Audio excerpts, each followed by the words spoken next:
Marcus Rashford has been criticised for a lack of effort, playing without heart, and for being lazy when representing Manchester United. He has been labelled as greedy.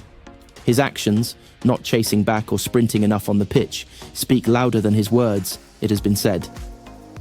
However, when the same Rashford turned up at his old primary school on Tuesday, another side to him was shown. More accurately, the part of Rashford which has always been there and is often reflected off the field was public-facing, as opposed to the footballer we usually see. This is the grateful Rashford, the one who will be ignored when he isn't scoring goals or laying on assists. To a great deal of those who watch him at Old Trafford and beyond, this Rashford is actually a reason that the wonder kid from almost 10 years ago has been lost, replaced by a shadow of the former electric striker. Rashford, his detractors both in the stands and in the media will say, has been too often distracted. Be it with visits like this, heading to Button Lane to give out Christmas gifts to pupils, or trying to do the work of the British government in attempts to feed young children during the COVID-19 pandemic. That this is even a conversation or a topic says more about the sporting world and the judgment athletes are exposed to than anything that can be produced when they are in action. For Rashford, it is almost fitting, probably deliberate, that what looks to be an official start of the end has happened here. For me, personally, I think I'm ready for a new challenge and the next steps, he told journalist Henry Winter when asked what the future held for him, especially after being left out of Ruben Amorim's squad for the Manchester derby on Sunday. Rashford's name, or rather the lack of his name or appearance at the Etihad Stadium, almost overshadowed one of the biggest matches of the season. Had it not been for Ahmad and a late turnaround, then it almost certainly would have. In the days since, Rashford has been the story more than Amorim and his challenge to turn around a crumbling club. Last week, it was reported that he had been made available in the January window at a cut price of £40 million. That is a significant drop-off from his value 2 years ago, or in 2020. Even in the summer, there was noise that Rashford could leave. INEOS and Sir Jim Ratcliffe never went as far as backing him or anyone else at the club. Just about everybody was up for sale. People were expendable. This all came less than a year on from signing a new long-term deal. Rashford earned that by ending Erik ten Hag's first season in charge with 30 goals, sometimes looking like the only way forward for United. Tied down by massive wages, just how long he would remain at his boyhood club was never quite certain. Rashford has always generated attention, be it for his footballing or non-footballing activity. He has been a walking transfer rumour, basically since day one. When not spoken about as a star, he is muddied and broken down instead. Rashford, as Elton John said, is still standing. He is largely battered away and come through criticism. The last 2 years have been different, though, with form dipping on a personal and team level.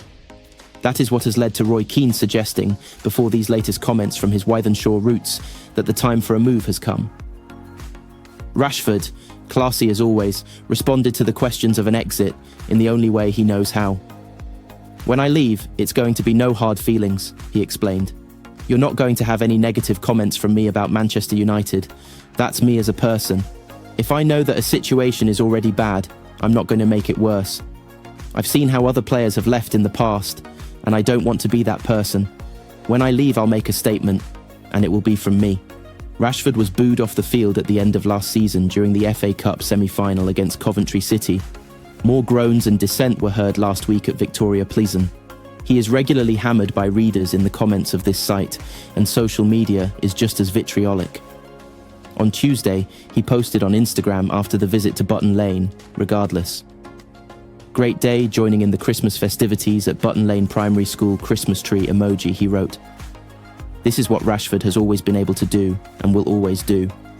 He is from Manchester. A United fan for life. Yes, 100%, and with this place at his heart, even if it can be a cause of hurt and may soon have to wield a painful goodbye. He has always been loyal to the area and helps the club with foundation and charity work. He does plenty off his own back as well. "I don't like to see kids go through what I went through growing up, so as many kids as I can help I will," he told Winter. "That's why the programme needs to go on for as long as possible, and it needs to keep improving." He has come to move past the doubters and the loud voices too. "I do feel misunderstood, but I'm fine with it. Rashford added when talk of his professionalism and attitude was raised. "I'm a very simple person. I love football. That's been my life from the beginning." He is just as determined to get better in the months and years to come, whether that is at Old Trafford or, as is increasingly likely, elsewhere. "I'm halfway through my career. I don't expect my peak to be now. I've had 9 years so far in the Premier League, and that's taught me a lot. That's helped me grow as a player and as a person. So I don't have any regrets from the last 9 years. I won't have any regrets going forward because I take things day by day. And sometimes bad things happen, sometimes good things happen. I just try and keep a fine balance. It is that balance that has made Rashford so valuable to Manchester and often to United. Whether in form or out of form, has always stood up for the city. He has put himself on the line for England as well. The fickle nature of sport and football has seen him ridiculed and abused for both. That is the life and the expectation that professionals have to deal with, some will argue. Players, themselves, will shrug it off as a counterweight of the privilege for being in their position, acting as a negative for all the positives. And no, money does not make up for it. A growing number of players will shield themselves, or attempt to anyway, from the spotlight as they seek to ignore and to focus. Rashford has never been one of those. He has always gone above and beyond to fight the battles closest to him and that he felt worth sticking up for. In some cases, he went out there when coming out on top wasn't even in the equation. He simply acted as a name and a voice to raise awareness and to embody. It is this Rashford that faces outwards and shines above even when his football doesn't. It is this Rashford that was there, present in his place, and where will always be his home, when he all but confirmed the decision to leave. Manchester United winger Alejandro Garnacho has posted to his social media for the first time since being left out of the squad that beat Manchester City on Sunday. Garnacho and Marcus Rashford were surprise omissions from the team, which completed a stunning turnaround at the Etihad Stadium last weekend. Speaking about the decision at the weekend, Ruben Amorim was keen to insist that both players were in the running to feature on Thursday night in the Carabao Cup against Tottenham Hotspur. It is important to say why it was not a disciplinary thing. Next week, next game, new life. They are fighting for their places, he explained. But for me, it is important, the performance in training, the performance in games, the way you dress, the way you eat, the way you engage with your teammates, the way you push your teammates. Everything is important in our context in the beginning of something, when we want to change a lot of things. When people in our club are losing their jobs, we have to put the standards really high. For that, they have to fight for their place in the team. And today the team we proved we can leave anyone outside the squad and manage to win if you play together. I'm going to say again, it was not a disciplinary thing. It's the small details. You can see the games like I see there are some things that have to change. Garnacho was spotted at Stockport Station on Wednesday afternoon as the squad heads down to London for tomorrow's match. Rashford was not pictured.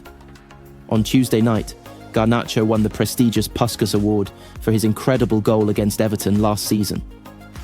Responding to that achievement on Instagram, the Argentine posted a hands-up emoji, often used for praising something, to acknowledge his success.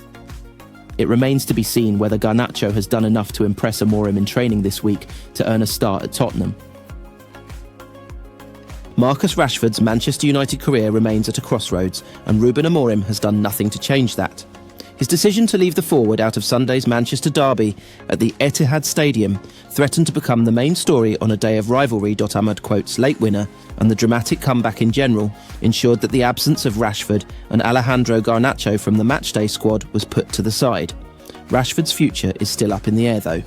Explaining that this was not a disciplinary action, Amorim stated that his ruthless actions were instead about raising standards within the group.